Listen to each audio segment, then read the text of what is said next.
नमस्कार, म प्रदीप पोखरेल, तपाईँहरूको सामाजिक अध्ययन विषय शिक्षक। अहिले हामी कक्षा 10 को सामाजिक अध्ययन विषयको अध्ययन गर्न लाग्दैछौँ। विद्यार्थी भाइ बहिनीहरू, आज हामी सामाजिक अध्ययन विषयको तेस्रो दिनमा छौँ र योभन्दा अघि हामीले मानव संसाधन विकास भन्ने पाठमा छलफल गरिसकेका छौँ। भाइ बहिनीहरू, अघिल्लो दिनको कक्षामा मैले तपाईँहरूलाई गृह कार्य दिएको थिएँ, गर्नुभयो होइन? भाइ बहिनीहरू, मैले दिएको प्रश्न थियो, हाम्रो देशमा मानव संसाधनको विकास गर्न कस्तो योजना बनाइएको छ? तपाईँहरूले पक्कै पनि उत्तर खोजी गरेर लेख्नु भएको होला। भाइ बहिनीहरू, अब तपाईँहरूले लेख्नुभएको उत्तर ठिक छ कि छैन, यसलाई मार्गदर्शन गर्ने गरी म केही बुँदाहरू बताउने छु। हाम्रो देशमा मानव संसाधन विकास गर्न सरकारले बनाएको योजनालाई म बुँदागत रूपमा केही बुँदाहरू वाचन गर्न चाहन्छु। ध्यान दिएर सुन्नुहोस् र तपाईँहरूले लेखेको उत्तर ठिक छ छैन त्यसलाई यसले सच्याउने मार्गदर्शन गर्ने काम गर्नुहोस् है त। भाइ बहिनीहरू, सरकारले युवा जनशक्तिलाई प्राविधिक तथा विश्वविद्यालय शिक्षामा केन्द्रित गर्ने योजना बनाएको छ। त्यस्तै कार्यक्षेत्रमा आबद्ध जनशक्तिलाई स्व-अध्ययन, तालिम तथा विकासमा प्रोत्साहन गर्ने योजना पनि सरकारले बनाएको छ। त्यस्तै गरी प्राविधिक शिक्षा तथा व्यावसायिक सिप विकासको अवसर सबैको पहुँच योग्य र गुणस्तरीय बनाउने योजना पनि सरकारले लिएको छ। प्राविधिक शिक्षा र व्यावसायिक शिक्षालाई बढी ध्यान दिने योजना सरकारले ल्याएको छ। त्यसै गरी वैदेशिक रोजगारबाट फर्केका सिपयुक्त जनशक्तिलाई ज्ञान र सिप प्राप्त गर्ने एक स्रोतको रूपमा उपयोग गर्ने गरेको योजना सरकारले लिएको छ। त्यसै गरी आर्थिक तथा सामाजिक रूपमा पछाडि परेका समूहको क्षमता विकासका लागि प्राविधिक र व्यावसायिक शिक्षाका अवसरमा छात्रवृत्ति लगायतका सुविधाहरू उपलब्ध गराउने योजना पनि सरकारले बनाएको छ। भाइ बहिनीहरू, अहिले हामीले मानव संसाधन विकास गर्न सरकारले हाम्रो देशमा के कस्ता योजना बनाइएको छ भन्ने विषयमा छलफल गऱ्यौँ। तपाईँहरूले लेखेको उत्तर पनि सही छ, सही हुनसक्छ र यस्तै उत्तर लेख्नुभयो भने ठ्याक्कै यही हुनुपर्छ भन्ने छैन। यस्तै उत्तर लेख्नुभयो भने तपाईँले लेखेको उत्तर मिलेको छ है त। त्यस्तै अर्को प्रश्न थियो, मानव संसाधन विकासमा आउन सक्ने चुनौतीलाई कसरी समाधान गर्न सकिन्छ भन्ने। भाइ बहिनीहरू, यसलाई पनि बुँदागत रूपमा थोरै छलफल गरौँ। तपाईँहरूले लेख्नुभएको चुनौतीलाई समाधान गर्ने उपाय पनि ठिक छ र यी अहिले मैले वाचन गर्न लागेका बुँदामा आधारित भएर त्यसलाई सच्याउने, थप्ने गर्न सक्नुहुन्छ है त। भाइ बहिनीहरू, शिक्षा, स्वास्थ्य, ऊर्जा, सूचना, प्रविधि, कृषि, वन लगायतका सबै सम्भावित क्षेत्रहरूको पहिचान गरी प्राथमिकता क्रम र आवश्यकताका आधारमा जनशक्ति विकास गर्ने योजना बनाउनु पर्छ।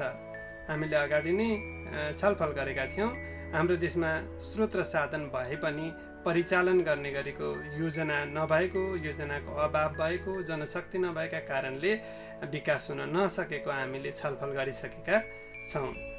त्यसै गरी आवधिक जनशक्ति प्रक्षेपण गर्दा राज्यका 3 तह, स्थानीय तह अनि प्रदेश तह र केन्द्रीय तह, सङ्घीय तह, तिनै तहलाई जिम्मेवार बनाउने काम गर्नुपर्छ।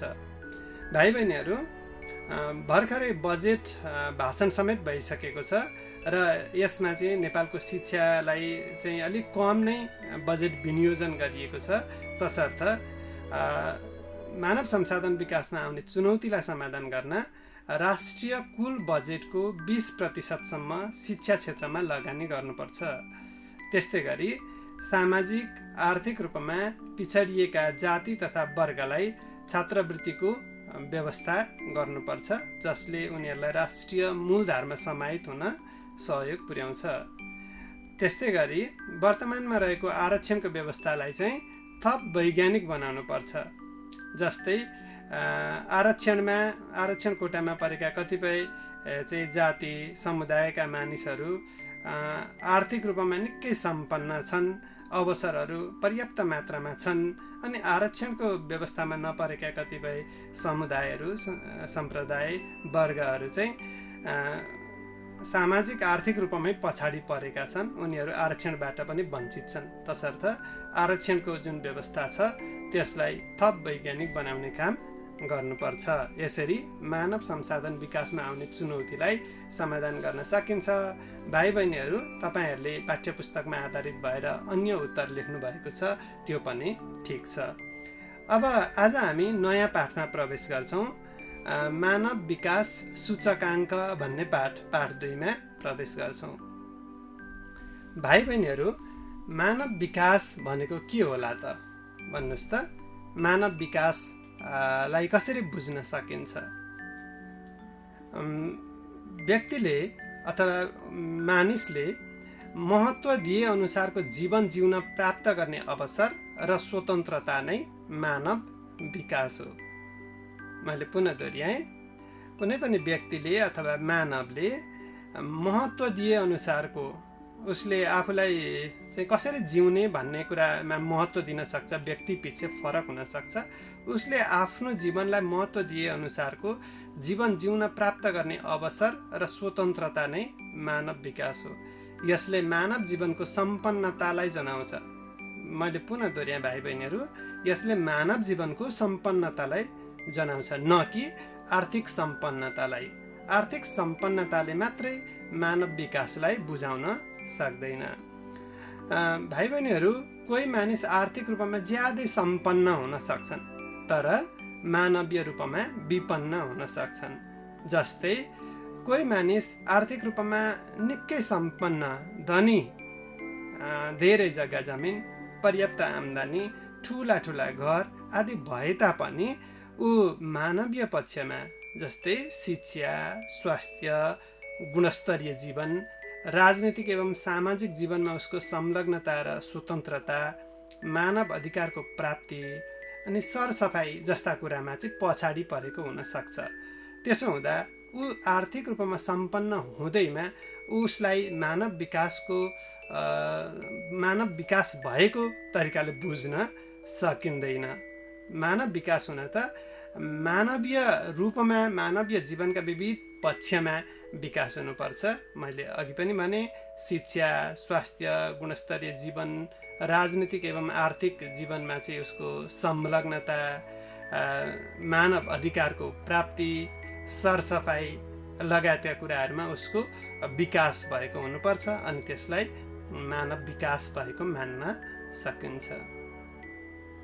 भाइ बहिनीहरू, तसर्थ मानव विकास एउटा बहुआयामिक पक्ष हो। हामीले अघि नै छलफल गऱ्यौँ, यसका धेरैवटा आयाम हुन्छन्, मानवीय जीवनका आयाम हुन्छन्।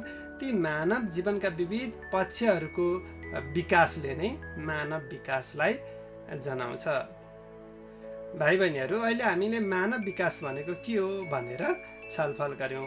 मानिसको सर्वाङ्गीण विकास, सबै पक्षको विकास नै मानव विकास हो। यसले आर्थिक विकासलाई मात्रै जनाउँदैन रहेछ।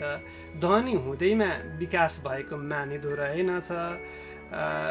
धनी हुन त पर्यो, अर्थात् आर्थिक रूपमा सम्पन्नता हुन पर्यो। साथसाथमा चाहिँ मानवीय पक्षमा शिक्षा, स्वास्थ्य, गुणस्तरीय जीवन, समाजसेवा, होइन, सरसफाइ, सचेतना जस्ता कुराहरूमा पनि चाहिँ विकास भएको छ भने मात्रै उक्त व्यक्तिको अथवा मानवको विकास भएको बुझ्न सकिन्छ। अब मानव विकास भएको छ कि छैन भनेर कसरी जान्ने त भाइ बहिनीहरू? त्यसका लागि हामी मानव विकास सूचकाङ्कका बारेमा छलफल गरौँ। के हो त मानव विकास सूचकाङ्क भनेको? मानव विकासको सूचक अङ्क। यो सूचकाङ्कलाई हामीले छुट्याएर हेऱ्यौँ भने पनि प्रष्ट हुन्छ। सूचकाङ्क भनेको सूचक अङ्क हो। मानव विकास भएको छ कि छैन भनेर बताउने सूचक अङ्क मानव विकास सूचकाङ्क हो। अब यसलाई हामी पुनः परिभाषित गरौँ है त। कुनै पनि देशका जनताको शिक्षा, स्वास्थ्य र आर्थिक अवस्थाको स्तर देखाउने सूचक अङ्क नै मानव विकास सूचकाङ्क हो। अघि हामीले के कुरा छलफल गऱ्यौँ भने मानव विकास हुन चाहिँ शिक्षा, स्वास्थ्य, आर्थिक अवस्था मात्रै होइन, अन्य पक्षको पनि विकास हुनुपर्छ। तर अन्य धेरै पक्षहरू हुन्छन्, मानव विकासका बहुआयामहरू हुन्छन्। ती बहुआयामहरूको सबैको समग्रमा हिसाब गर्न गाह्रो हुन्छ, तुलना गर्न गाह्रो हुन्छ। तसर्थ मानव विकास सूचकाङ्क निर्धारण गर्दा मुख्य 3 पक्षहरू, मानव जीवनका मुख्य 3 पक्षहरू शिक्षा, स्वास्थ्य र आर्थिक अवस्थालाई लिएको छ। हो ती 3वटा पक्षहरूको औसत अवस्थाका माध्यमबाट मानव विकास सूचकाङ्क पत्ता लगाइन्छ। भाइ बहिनीहरू, यी तिनै पक्षको औसत अवस्थाले मानव विकास सूचकाङ्कलाई प्रतिबिम्बित गर्ने हुनाले कुनै एक पक्षमा मात्र सुधार हुँदैमा मानव विकास भएको मान्न सकिँदैन। जस्तै कुनै व्यक्तिको प्रति व्यक्ति आय राम्रो हुन सक्छ, प्रति व्यक्ति आय उसको आम्दानी राम्रो हुन सक्छ, अर्थात् कुनै देशको प्रति व्यक्ति आय धेरै हुन सक्छ। तर त्यो देशले शिक्षा र स्वास्थ्यमा कम महत्त्व दिएको पनि हुन सक्छ, अर्थात् शिक्षाको इन्डिकेटर राम्रो हुन सक्छ, आर्थिक अवस्था र स्वास्थ्यको अवस्था राम्रो नहुन पनि सक्छ। तसर्थ एउटा पक्षको विकासले मात्रै उक्त राष्ट्रको मानव विकास सूचकाङ्क चाहिँ निर्धारण गर्न सक्दैन। यसका लागि 3वटा पक्षहरू के हुन् त? 3वटा पक्ष शिक्षा, शैक्षिक अवस्था, स्वास्थ्य र प्रति व्यक्ति आय अर्थात् आर्थिक अवस्था, 3वटा चाहिँ पक्षले मानव विकासको सूचकाङ्कलाई बुझाउँछ। भाइ बहिनीहरू, मानव विकास सूचकाङ्क जहिले पनि 0 देखि 1 को बिचमा हुन्छ। 0 छ भने कुनै पनि देशको मानव विकास सूचकाङ्क 0 छ भने सबैभन्दा कमजोर छ, अर्थात् 1 छ भने चाहिँ मानव विकास सूचकाङ्कमा सबैभन्दा राम्रो छ। मानव विकासका 3वटा सूचकमा सबैभन्दा अन्तिममा छ भने उसको 0 हुन सक्छ। अनि मानव विकास सूचकाङ्कका 3वटा पक्षहरूमा चाहिँ सबैभन्दा राम्रो छ भने उसको 1 चाहिँ मानव विकास सूचकाङ्क HDI 1 हुन सक्छ। तसर्थ 0 हुनु वा 0 को नजिक हुनुलाई नराम्रो मानिन्छ, मानव विकासमा कमजोर मानिन्छ। 1 हुनु वा 1 को नजिक हुनुलाई मानव विकास सूचकाङ्कमा चाहिँ राम्रो मान्न सकिन्छ। भाइ बहिनीहरू, अब मानव विकास सूचकाङ्कलाई केले असर गर्छ हेरौँ। हामीले 3वटा पक्षहरूको चाहिँ हिसाब गरेर मानव विकास सूचकाङ्क निकालिन्छ भन्ने कुरा छलफल गरिसक्यौँ। त्यसमा हामीले स्वास्थ्यको अवस्था, शिक्षाको अवस्था र आयको अवस्था 3वटा पक्षहरू हुन्छन् भन्यौँ। भाइ बहिनीहरू, अब स्वास्थ्य अवस्थाले चाहिँ विकासलाई कसरी जनाउँछ एकपटक, विकासको अवस्थालाई कसरी देखाउँछ एकपटक त्यसमा छलफल गरौँ। भाइ बहिनीहरू, कुनै पनि देशको औसत आयु अर्थात् मानिसको सरदर बाँच्ने दर बढी हुनुमा त्यहाँको स्वास्थ्य सेवा राम्रो भएको, चेतनाको स्तर राम्रो भएको बुझ्न सकिन्छ। अर्थात् औसत आयुलाई केले चाहिँ प्रभावित पार्छन् भन्दा उक्त देशमा उपलब्ध भएको स्वास्थ्य सेवा, खोप भ्याक्सिनेसनका कामहरू, रोग लाग्नैबाट बच्न अपनाइएका उपायहरू, अस्पतालले लिने शुल्क, स्वास्थ्यका लागि सरकारी सुविधा जस्ता कुराहरूले कुनै पनि देशको स्वास्थ्यको अवस्था अर्थात् औसत आयुलाई निर्धारण गर्छ। तसर्थ जुन देशले अघि हामीले छलफल गरेका बताइएका कुराहरूमा बढी ध्यान दिन्छ त्यो देशको औसत आयु पक्कै पनि के हुन्छ? राम्रो हुन्छ। त्यस्तै गरेर शिक्षाका क्षेत्रमा चाहिँ शिक्षामा लगानी कति गरेको छ, अनि विद्यालय महाविद्यालयको व्यवस्था कतिको छ, अनि सामाजिक आर्थिक रूपले पछाडि परेका व्यक्तिहरूलाई छात्रवृत्तिको व्यवस्था छ कि छैन, शिक्षामा के कस्ता सेवा सुविधाहरू छन्, अनि शिक्षाप्रतिको समुदायको आकर्षण कस्तो छ, अर्थात् समग्रमा भन्नुपर्दा शिक्षाको पहुँच, शिक्षाको गुणस्तर र सान्दर्भिकता कुनै पनि देशमा कतिको रहेको छ भन्ने कुराले शैक्षिक अवस्थालाई जनाउँछ। यी कुरामा बढी ध्यान दिने चाहिँ कुनै पनि देशको शिक्षाको सूचक चाहिँ राम्रो हुन्छ, जसले एसडिआई मानव विकास सूचकाङ्कलाई बढाउनलाई सहयोग पुर्याउँछ। त्यस्तै गरी अर्को आय सूचकमा चाहिँ कुनै पनि देशले कृषिको कति विकास गरेको छ, उद्योग धन्दामा के कति लगानी गरेको छ, के कति मात्रामा उद्योग धन्दाहरू छन्, प्राकृतिक स्रोत र साधनको परिचालनको अवस्था कस्तो छ अथवा कतिको जोड दिएको छ, रोजगारीका कार्यक्रमहरू कति छन्, स्वरोजगारका अवसरहरू कति छन् जस्ता कुराले कुनै पनि देशका जनताको आम्दानी लाई बढाउने काम गर्छ। तसर्थ यी क्षेत्रमा जुन देशले बढी ध्यान पुर्याउँछ त्यो देशको प्रति व्यक्ति आय पनि उच्च हुन्छ। तसर्थ भाइ बहिनीहरू, समग्रमा यी आयु सूचक, शिक्षा सूचक र चाहिँ आम्दानी सूचकले चाहिँ लगभग जसो मानव जीवनका बहुआयामलाई समेट्ने भएकाले मानव विकास सूचकाङ्क निर्धारण गर्दा यी पक्षहरूलाई जोड दिइन्छ।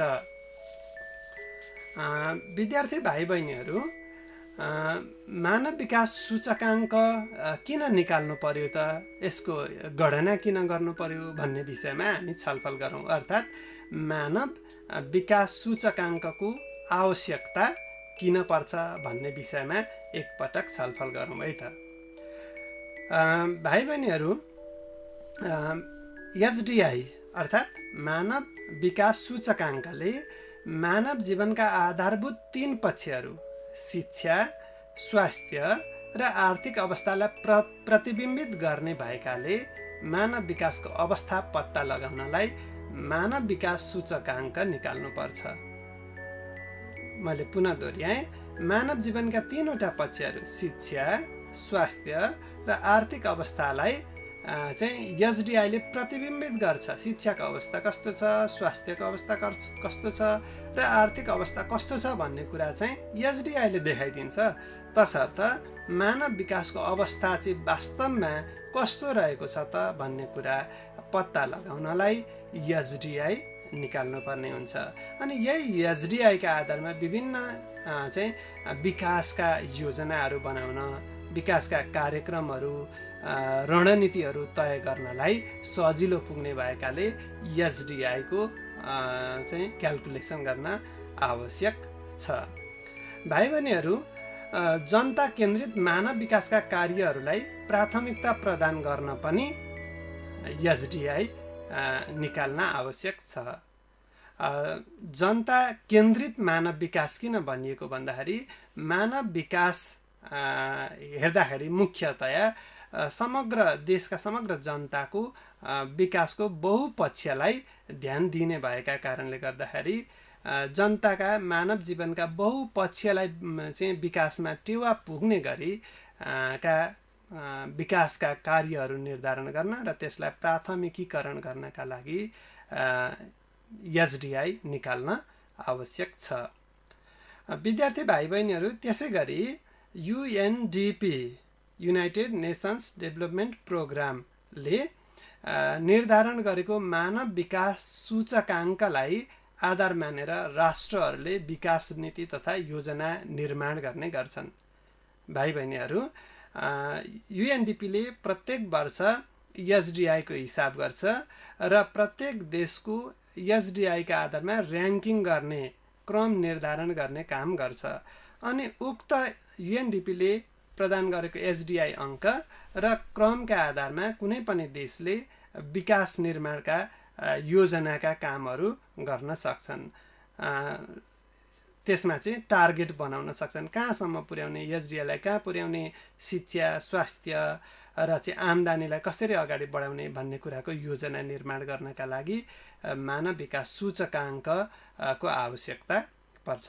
त्यसै गरी यसको चाहिँ छिमेकी राष्ट्रहरू लगायत विश्वका अन्य राष्ट्रहरूको मानव विकासको अवस्था कस्तो छ त पत्ता लगाउने र प्रतिस्पर्धात्मक विकास गर्नका लागि पनि मानव विकास सूचकाङ्क निर्धारण गर्नुपर्ने आवश्यकता हुन्छ।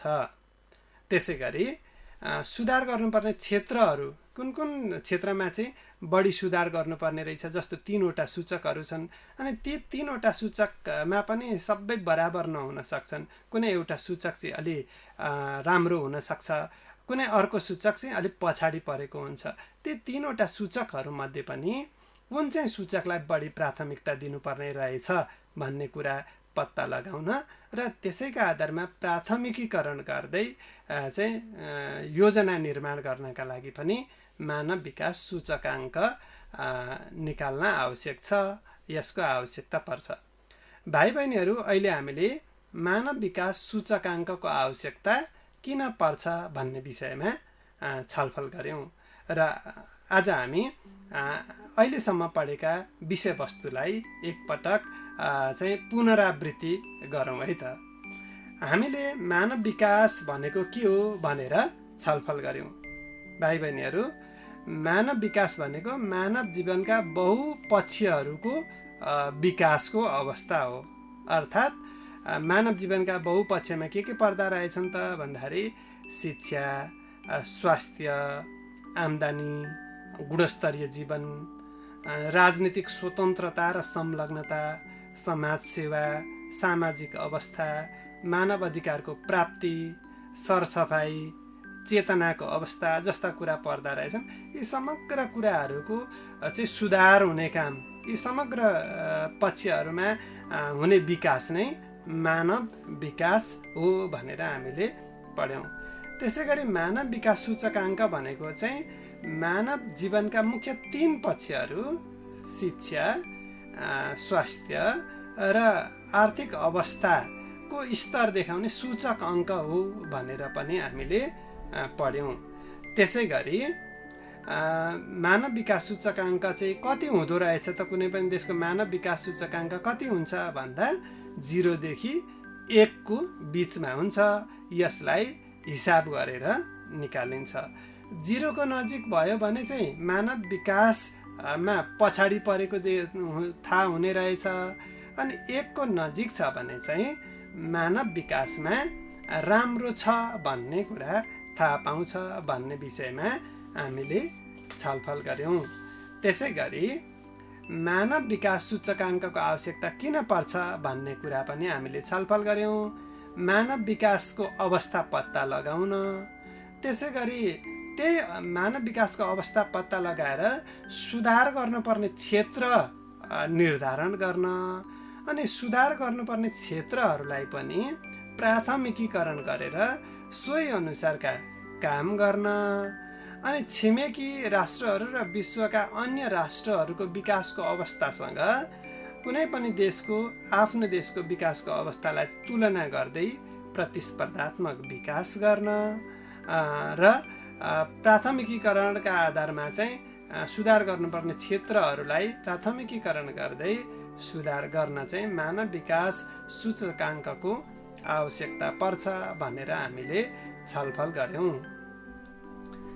भाइ बहिनीहरू, भोलिको कक्षामा हामी मानव विकास सूचकाङ्क कसरी हिसाब गरिन्छ भनेर हामी छलफल गर्छौँ। तसर्थ आगामी कक्षामा विद्यार्थी भाइ बहिनीहरू सामाजिक अध्ययन विषय तयारी गर्दाखेरि चाहिँ पाठ्यपुस्तक अनि कपी, पेन र क्याल्कुलेटर समेत साथमा लिएर बस्नुहोस् है त। अब आज हामी पाठ्यपुस्तकको अभ्यास खण्डमा भएका केही अभ्यासहरूमा छलफल गरौँ अनि गृह कार्य पनि गरौँ ल। भाइ बहिनीहरू, अभ्यास खण्डमा दिएको एउटा प्रश्न हेर्नुहोस् त। मानव विकास सूचकाङ्कका रूपमा नेपाल कस्तो छ? मानव विकास सूचकाङ्कका रूपमा नेपाल कस्तो छ? यसलाई खोजी गर्नु, सकेसम्म लेटेस्ट पछिल्लो समय कस्तो रहेछ पत्ता लगाएर लेख्नुहोस् है त। त्यस्तै गरी अर्को प्रश्न छ, नेपालको विकासका लागि के कस्ता काम गर्नु पर्ला? नेपालको विकासका लागि के कस्ता काम गर्नु पर्ला? भाइ बहिनीहरू, म तपाईहरूलाई यी दुईटै प्रश्नलाई सजिलो हुने गरी केही तथ्याङ्क, पछिल्लो अपडेटको तथ्याङ्क, UNDP ले प्रकाशित गरेको तथ्याङ्क बताउँछु है त। पछिल्लो समय युएनडिपीले चाहिँ प्रकाशित गरेको तथ्याङ्कमा नेपालको एचडिआई मानव विकास सूचकाङ्क 0.579 रहेको छ। पाठ्यपुस्तकमा दिएको मानव विकास सूचकाङ्कसँग तुलना गर्नुहोस् है त। नेपालको मानव विकास सूचकाङ्क पाठ्यपुस्तकमा कति छ अनि पछिल्लो समयमा चाहिँ 0.579 रहेको छ। तुलना गर्नुहोस्। यो चाहिँ विश्वका चाहिँ मुलुकहरूमध्ये 147औं स्थानमा पर्छ। अनि विश्वको एभरेजमा मानव विकास सूचकाङ्क चाहिँ 0.731 रहेको छ। नेपालको चाहिँ मानव विकास सूचकाङ्क विश्वको औसत सूचकाङ्क भन्दा पनि के रहेछ, कम रहेछ। यसलाई तपाईँहरूले तुलना गर्नुहोस्। अनि त्यसपछि नेपालको विकासका लागि चाहिँ के कस्ता कामहरू गर्नु पर्ला भन्ने विषयमा चाहिँ लेख्नुहोस् है त। साथै पाठ्यपुस्तकमा भएका अन्य अभ्यासका क्रियाकलापका अभ्यासका कामहरू पनि गर्नुहोस्। र तपाईँहरूलाई नबुझेका अथवा गाह्रो लागेका प्रश्नहरू छन् भने तपाईँले आफ्नो कक्षा विषय शिक्षकलाई फोन गरेर वा हामीलाई भेटेर पनि सोध्न सक्नुहुनेछ। हस्त आज हामी यतिमै बिदा हुन्छौँ। धन्यवाद। शुभ दिन।